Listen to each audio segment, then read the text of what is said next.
Hello दोस्तों, स्वागत है आपका हमारे चैनल एमआई टेक्निकल में। आज की इस वीडियो में आपको बताया जाएगा कि सीरीज बोर्ड की वायरिंग कैसे करते हैं। या पार्ट 2 है या पार्ट 2, पार्ट 3, पार्ट 4, यानी चारों वायरिंग आज आपको हम इसी में बता देंगे आपको कि कैसे कैसे किया जाता है। इसमें अलग अलग तरीका होगा। ये देखिए सीरीज बोर्ड का ये 5 पिन सॉकेट। सीरीज बोर्ड बता दे होता क्या। सीरीज बोर्ड वह बोर्ड होता है जिसके द्वारा हम किसी भी उपकरण को चेक करते हैं। जैसे हमारे पास कोई फैन है, कोई कुछ है, किसी पंखे को कभी कभी आपने दुकान पे देखा होगा कि उसमें से एक 5 पिन सॉकेट में से 2 तार निकालते हैं और उन दोनों तारों को टच करवाते हैं तो एक बल्ब लगा होता है, वो बल्ब जलता है। इससे हम कंटिन्यूटी भी चेक करते हैं, जैसे कि हमारा कोई भी उपकरण है वह सही है कि नहीं सही है, खराब है जैसे, तो उसको हम चेक करते हैं। मतलब कि एक जैसे ये 5 पिन सॉकेट है और 5 पिन सॉकेट में से 2 तार निकालने हैं और 2 तारों से, जैसे हमारे पास तार का बहुत बड़ा बंडल है, इसको चेक करना कि ये सही है कि नहीं, तो हम इससे चेक कर सकते हैं। तो ये दोनों तारों हैं, इसको दोनों पे रखेंगे और रखने से हमारा एक बल्ब लगा होगा जो बल्ब जलेगा। तो इसकी वायरिंग हम सीखते हैं।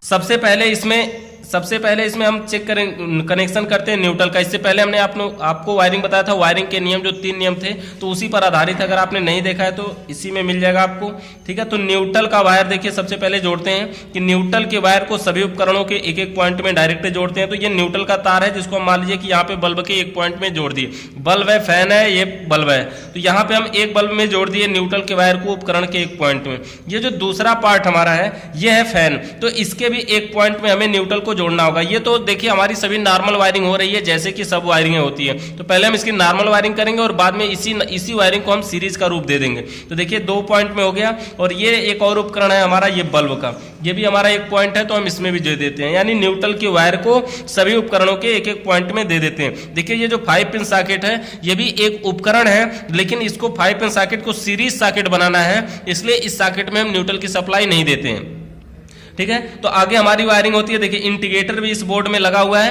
तो इंडिकेटर में भी हमारा न्यूट्रल चाहिए तो हम यहीं से दे देते हैं। तो इंडिकेटर में, यानी बल्ब है, फैन है, ये बल्ब है, और इंडिकेटर भी एक प्रकार का बल्ब ही होता है।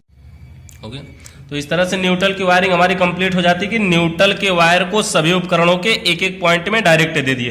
तो न्यूट्रल हमारा इंडिकेटर में भी पहुंच चुका है, बल्ब में भी, फैन में भी और इस बल्ब में भी, केवल 5 पिन सॉकेट में नहीं है। तो अब हमारा नियम नंबर 2 ये था कि फेस के वायर को सभी स्विचों के निचले पॉइंट में डायरेक्ट जोड़ते हैं, लेकिन नियम से चेंजिंग थोड़ी सी। यहाँ पे इसमें फ्यूज भी लगा हुआ है, जो कि फ्यूज का कार्य होता है क्या, कि अगर लाइट किसी कारण से तेज आ जाती है तो उड़ जाता है, तो सभी उपकरणों की रक्षा होती है। तो इसलिए इसका जो कनेक्शन हम करते हैं, तो सबसे पहले इसमें हम फेस के तार को ले आते हैं और फ्यूज के ऊपर वाले पॉइंट में देते हैं। इससे क्या होता है, लाइट यहां तक आएगी और फ्यूज जब सही रहेगा तो लाइट आउट होकर यहां तक आएगी, दूसरे पॉइंट तक। अब इसका कनेक्शन हम यहां इंडिकेटर में भी जोड़ देते हैं, तो इंडिकेटर में भी फेस पहुंच चुका है।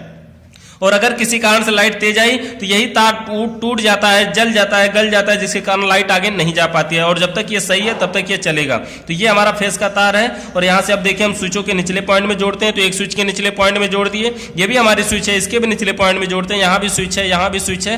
तो जितनी हमारे स्विचें होंगी सभी स्विचों के निचले पॉइंट में फेस के तार को डायरेक्ट जोड़ देते हैं। तो ये हमारा नियम नंबर 2 भी पूरा हो गया कि फेस के वायर को स्विचों के निचले पॉइंट में जोड़ेंगे। अब नियम नंबर हमारा 3 ये होता है कि स्विचों का बचा हुआ एक एक पॉइंट और उपकरण का बचा हुआ एक एक पॉइंट आपस में जोड़ देंगे। नियम नंबर 3 हमारा होता है कि जो स्विच का बचा हुआ एक पॉइंट है और स्विच का बचा हुआ एक पॉइंट और उपकरण का बचा हुआ एक पॉइंट को आपस में जोड़ देंगे। ये देखिए हमारा बल्ब बचा था, इसको हम बल्ब में जोड़ दिए। ये स्विच बची है, ये फैन बचा है, इसको हम जोड़ देते हैं।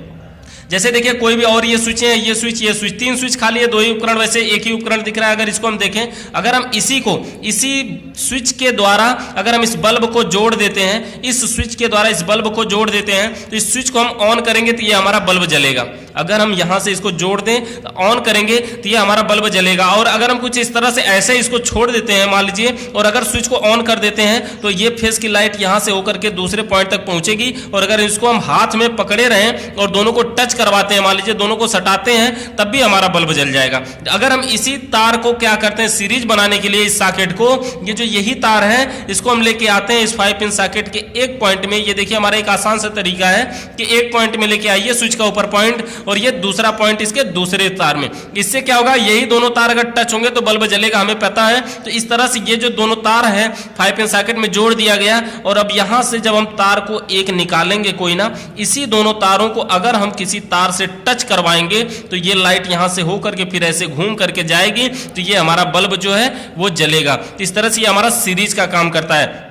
मतलब कि कोई पंखा हुआ, कोई फैन हुआ, वो जल गया है कि नहीं, उसमें क्या क्या सही है क्या खराब है, उसी को चेक करने के लिए हम इसका प्रयोग करते हैं कि एक पॉइंट से दूसरे पॉइंट तक लाइट जा रही है कि नहीं। तो ये हो गया हमारा आसान सा तरीका। अब अगर इसी को हम कुछ इस तरह से करना चाहें कि नहीं हमें बल्ब का प्रयोग उजाले के लिए भी करना है। देखिए इस वायरिंग में क्या है कि ये जो बल्ब है ये हमें उजाले के लिए प्रयोग में नहीं किया जा सकता, यानी ये जो बल्ब है इसका प्रयोग हम उजाला के लिए, रोशनी के लिए नहीं कर सकते हैं। अगर कर भी सकते हैं तो इसमें हमें यहां से यहां तक एक तार डाल देंगे, अगर शार्ट करवा देंगे तब जाकर के इसका उजाला का प्रयोग कर सकते हैं। लेकिन अगर हम इसकी वायरिंग कुछ इस तरह से चाहे, कोई कह रहा है कि नहीं जब हम चाहेंगे इसका प्रयोग स्विच को ऑन करेंगे तो बल्ब जलेगा, और नहीं तो हम सीरीज का भी काम कर सकते हैं, यानी दोनों काम एक ही बोर्ड में हम कर सकते हैं। तो इसका भी तरीका है कि इसको भी आप कर सकते हैं ऐसा कि जैसे देखिए इसमें क्या करना होगा कि अगर हम इस तार को सोचिए कि अगर यहां जोड़े रहे होते और ये तार नहीं जुड़ा है, यहां से कटा हुआ है, तो ये जो है स्विच को ऑन करते तो ये बल्ब जलता है। अगर सोचिए कि स्विच ऑन करते तो यहां से बल्ब जलता है, और अगर हम इसको यहीं से जोड़ दें, ये जो हमारा फेस का तार गया हुआ था,